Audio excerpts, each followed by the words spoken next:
Sir ఒక party అధ్యక్షుడు చెప్పండి, ఇప్పుడు ఈ కూటమి ప్రభుత్వ అధికారం గురించి దాదాపు 19 నెలల కాలం అవుతుంది. ఈ 19 నెలల కాలంలో గతానికన్నా ఇప్పుడు చాలా మెరుగ్గా ఉంది, రాష్ట్రం అభివృద్ధిలో దూసుకుపోతుంది, సంక్షేమం అభివృద్ధి జోడెద్దుల బండిలాగా వెళ్తుంది అనేది పదే పదే చెప్తారు చంద్రబాబు నాయుడు గారు, పవన్ కళ్యాణ్ గారు, లోకేష్ గారు. ఒక పార్టీ అధ్యక్షులు మీకు ఏమన్నా మార్పు ఏం కనబడుతుందా? అభివృద్ధి సంక్షేమం జోడెద్దుల బండిలాగా వెళ్తుంది ఆంధ్రప్రదేశ్లో?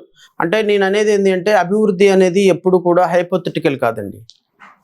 ఇప్పుడు ఫర్ ఎగ్జాంపుల్ ఏదైనా మనం సంపద పెరిగింది అని అన్నాం అనుకోండి, సంపద పెరిగింది అని చెప్పడానికి కొలమానం ఏంటి? సంపద పెరిగింది, రాష్ట్ర అభివృద్ధి జరిగింది, కొలమానం ఏంటి? కొలమానం ఏంటి అంటే నేను నాకు చూపిస్తా.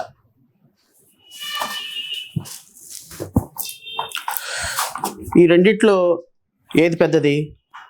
బుక్ పెద్దది. బుక్ పెద్దది, బాటిల్ చిన్నది.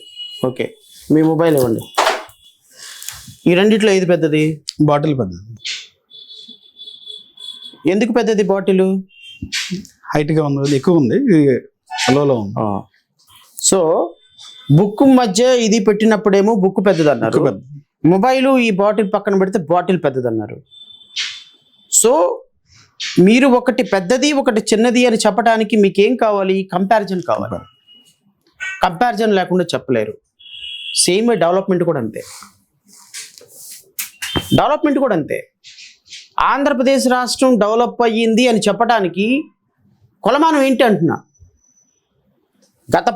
గతంలో ఉన్న స్టాటిస్టిక్స్ ఇప్పుడున్న స్టాటిస్టిక్స్ కంపేర్ చేయాలి, అవునా? అప్పుడున్నటువంటి పవర్ పర్చేసింగ్ కెపాసిటీ ఇప్పుడున్నటువంటి power purchasing capacity PPP compare చేయాలి. అప్పుడున్న జిఎస్టీ వసూలు ఇప్పుడున్న జిఎస్టీ వసూలు కంపేర్ చేయాలి. అప్పుడున్నటువంటి పవర్ పీపుల్స్ పర్చేసింగ్ కెపాసిటీ అంటే పీపీపీ ఇంతకుముందు చెప్పినట్టు అది చేయాలి.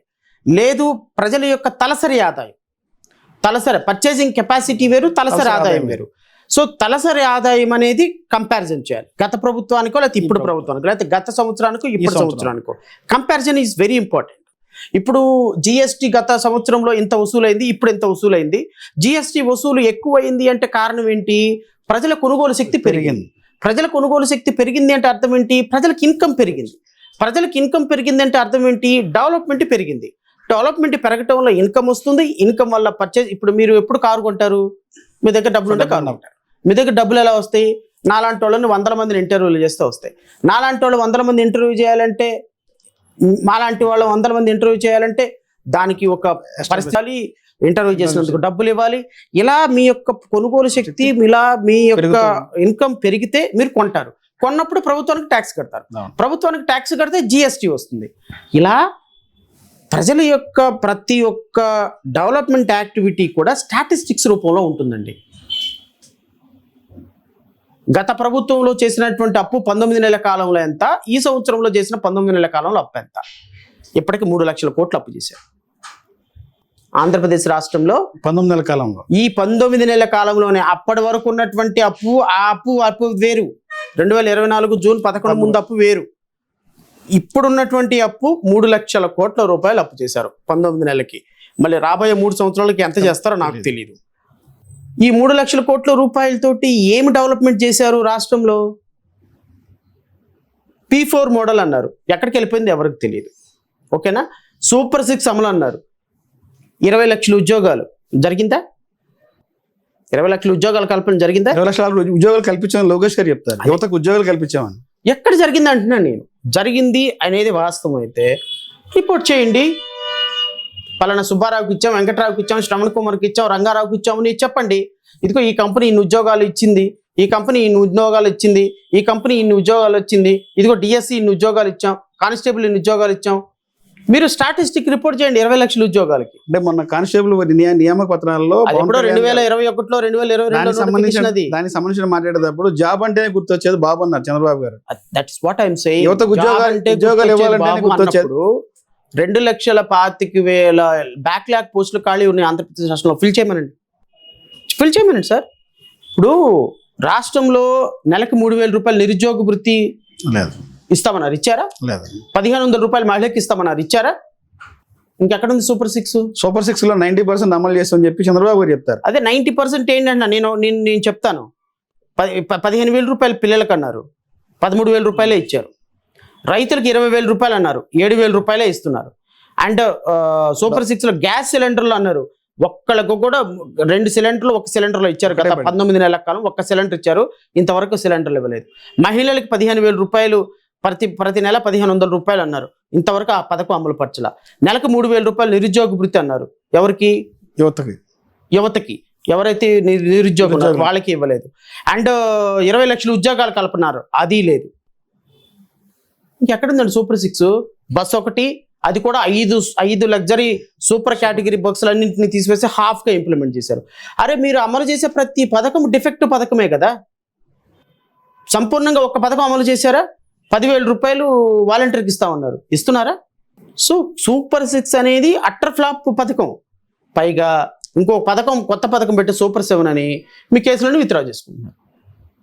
సో నేను అనేది ఏంటి అంటే, ప్రజల యొక్క డెవలప్మెంటు, రాష్ట్ర ప్రభుత్వం యొక్క అభివృద్ధి సూచిక రూపంలో ఉంటుంది. రిలీజ్ గత ప్రభుత్వంలో ఇంత తలసరి ఆదాయం ఉంది, ఈ సంవత్సరం ఇంత ఉంది. గత ప్రభుత్వంలో పారిశ్రామిక అభివృద్ధి ఇంత ఉంది, ఈ సంవత్సరం ఇంత ఉంది. గత ప్రభుత్వంలో FDR డెవలప్మెంట్స్ ఇంత వచ్చింది, ఫారెన్ ఇన్వెస్ట్మెంట్ ఇంత వచ్చింది, ఇప్పుడు ఈ సంవత్సరం ఇంత ఉంది. గత ప్రభుత్వంలో ఇన్ని కంపెనీలు పెట్టాం, ఈ సంవత్సరం ఇన్ని కంపెనీ. గత సంవత్సరంలో GST ఎంత వసూలైంది, ఇప్పుడు GST ఎంత వసూలు అవుతుంది. గత సంవత్సరంలో ద్రవ్యోల్బణం అంటే ఇన్ఫ్లేషన్ అంటారు దాన్ని, ఇన్ఫ్లేషన్ ఎంత ఉంది. ఇన్ఫ్లేషన్ ఎప్పుడు కూడా తక్కువ ఉండాలి. ఇన్ఫ్లేషన్ ఎప్పుడైనా తక్కువ ఉండాలి. రాష్ట్రంలో టమాటా రైతు దగ్గర నుంచి కొనేదేమో రూపాయికి, మార్కెట్లో అమ్మేదేమో 50 రూపాయలకి. అరటిపండు రైతు దగ్గర నుంచి కొనే డజన్ ఒక గెల వచ్చేసరికి 3 రూపాయలు ఉంటుంది, బయటకు వచ్చేసరికి డజన్ 50 రూపాయలు ఉంటుంది. సో ఇన్ఫ్లేషన్ ఏ స్థాయిలో ఉంది? ఒక సామాన్యుడు, ఒక నిరుపేద అద్దె కట్టుకోవడానికి కూడా బాధపడుతూ ఇంకా రోజుకి 3 పూట్ల పుష్టిగా తిన్నాడంటే చాలా గొప్ప. 70% ఫ్యామిలీస్లో, మిడిల్ క్లాస్ ఫ్యామిలీస్లో అర్ధాకలతో పడుకుంటున్నారు. మా ప్రభుత్వంలో అన్ని వర్గాలు సంతృప్తిగా ఉన్నారు, ఆఫ్ ఇన్ఫ్లేషన్ సంతృప్తిగా ఉన్నారు, సంక్షేమంతో ఉన్నారని చెప్పి అంటారు. మీరు 3 పూటలు తినడానికి చాలా ఇబ్బంది పడుతుంది మీరు చెప్తారు. వెళ్ళి గ్రామాల్లో వెళ్ళి చూడమనండి సార్. నేనెందుకు దానికి ఎండార్స్ చేయాలి? ప్రభుత్వం బాగుంది అన్నప్పుడు నేను అంటున్నాను, రిపోర్ట్లు రిలీజ్ చేయండి. మీరు ఇదిగో, మీరు ఆంధ్రజ్యోతి, ఈనాడు పేపర్లు చూస్తే రాష్ట్రంలో పరిస్థితి అర్థమవుతుంది. రాష్ట్రంలో ఏ విధంగా డెవలప్మెంట్ జరుగుతుందో అర్థమవుతుంది. 20 లక్షల కోట్ల రూపాయల పెట్టుబడులు అని చెప్పేసి కనీసం పట్టుమని 10,000 కోట్ల రూపాయల పెట్టుబడులు తీసుకొచ్చే పరిస్థితి లేదు. నేను అన్ని రైట్ ఇన్ఫర్మేషన్ కింద అడిగా, ఇస్తారా లేదో నాకు తెలియదు కానీ. సో రాష్ట్రంలో నాకు తెలిసినంత వరకు అండి, అన్ని వర్గాల ప్రజలు ఇబ్బంది పడుతున్నారు. మిడిల్ క్లాస్ ఇబ్బంది పడుతున్నారు, మహిళలు ఇబ్బంది పడుతున్నారు, నిరుద్యోగులు ఇబ్బంది పడుతున్నారు, విద్యార్థులు ఇబ్బంది పడుతున్నారు, ఉపాధ్యాయులు ఇబ్బంది పడుతున్నారు, టీచర్లు పోలీసులు ఇబ్బంది పడుతున్నారు, చిరు ఉద్యోగులు ఇబ్బంది పడుతున్నారు, కాంట్రాక్ట్ ఉద్యోగులు ఇబ్బంది పడుతున్నారు. ఇక్కడికి వెళ్ళి చూడండి, రోజు ధర్నా చౌక్లో వేల మంది ధర్నా చౌక్లో చేయని ఉద్యమం లేదు. డాక్టర్ల దగ్గర నుంచి ఇబ్బంది పడుతున్నారు, మెడికల్ స్టూడెంట్స్ దగ్గర నుంచి ఇబ్బంది పడుతున్నారు, నర్సుల దగ్గర నుంచి ఇబ్బంది పడుతున్నారు, స్టాఫ్ నర్సులు ఇబ్బంది పడుతున్నారు, పారా వాలంటీర్స్ ఇబ్బంది పడుతున్నారు. ఈ రాష్ట్రంలో ఇబ్బంది పడని కేటగిరీ ఆఫ్ ఎంప్లాయిస్మెంట్ ఎవరున్నారు? ఎవ్వరు లేరు. అందరూ అసంతృప్తిగానే ఉన్నారు. 19 నెలల కాలంతో ప్రభుత్వం కుప్పకూలిపోయింది. వీళ్ళకి అర్థమైంది, చాలా క్లియర్గా అర్థమైంది, ప్రభుత్వం ఇక రాదు. అందుకని అందని కాడికి దోచేసుకుంటున్నారు. ప్రభుత్వంలో భూములన్నీ అమ్మేసుకుంటున్నారు. ఎక్కడ వీలైతే అక్కడ ప్రభుత్వ భూములు అమ్మేసుకోవటం, ఎక్కడ దొరికితే అక్కడ సందులో డబ్బులు దోచేసుకోవటం.